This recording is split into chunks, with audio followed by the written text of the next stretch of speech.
नमस्कार, आपले सगळ्यांचे स्वागत आहे आपल्या YouTube चॅनलवर। मित्रांनो, शिक्षक व शिक्षकेतर कर्मचाऱ्यांसाठी आताची मोठी बातमी।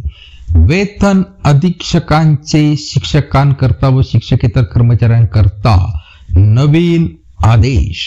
जाणून घ्या सविस्तर माहिती या व्हिडिओच्या माध्यमातून। त्याकरता व्हिडिओला शेवटपर्यंत पहा, चॅनलला सबस्क्राइब करा, व्हिडिओला लाईक करा आणि ही मोठी बातमी आपल्या सर्व मित्रपरिवाराला सुद्धा शेअर करायला विसरू नका।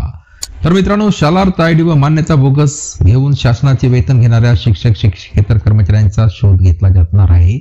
त्यासाठी जिल्हा परिषदेसह खासगी अनुदानित प्राथमिक व माध्यमिक शिक्षक आणि शिक्षकेतर कर्मचाऱ्यांची कागदपत्रे शालेय शिक्षण विभागाने ऑनलाईन मागितलेली आहे।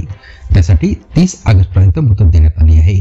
त्या अनुषंगाने वेतन अधीक्षकांनी सर्व मुख्याध्यापकांना तसे आदेश काढलेले आहे।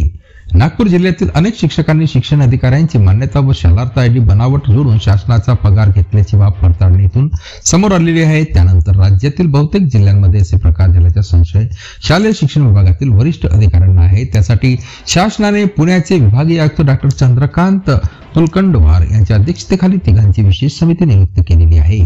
तत्पूर्वी सर्व मुख्याध्यापक त्यांच्या शाळांमधील शिक्षक शिक्षकेतर कर्मचाऱ्यांची कागदपत्रे शालार्थ प्रणालीवरून अपलोड करतील। प्रत्येक खासगी अनुदानित शाळांमधील शिक्षक शिक्षकेतर कर्मचाऱ्यांची कागदपत्रे तेथील मुख्याध्यापकांकडे असतात, त्यामुळे मुदतीत सर्वांनी कागदपत्रे अपलोड करावी अशा सूक्त सूचना शालेय शिक्षण विभागाने दिलेली आहे। दुसरीकडे त्या शिक्षकांस वैयक्तिक मान्यता देताना त्यांची संपूर्ण कागदपत्रे शिक्षण अधिकाऱ्यांकडे देखील आहेत। मान्यतेच्या नोंदी शिक्षण अधिकारी कार्यालयातील आवक जावक रजिस्टरमध्ये आहेत, त्यामुळे मुख्याध्यापकांनी अपलोड केलेली कागदपत्रे व शिक्षण अधिकाऱ्यांकडील कागदपत्रे त्यातील साम्यता पडताळणी जाणार आहे। त्यानंतर कागदपत्रात वनवाटगिरी किंवा फसवेगिरी करणाऱ्यावर सेवा संस्थेची कारवाई होणार आहे। वेतन अधीक्षकांकडून मुख्याध्यापकांना आदेश। मित्रांनो, शासनाच्या आदेशानुसार सर्व शाळांमधील शिक्षक शिक्षकेतर कर्मचाऱ्यांच्या वैयक्तिक मान्यता नियुक्तीचे आदेश शालार्थ आयडी अशी कागदपत्रे सर्व मुख्याध्यापकांना ऑनलाईन अपलोड करावे लागणार आहेत।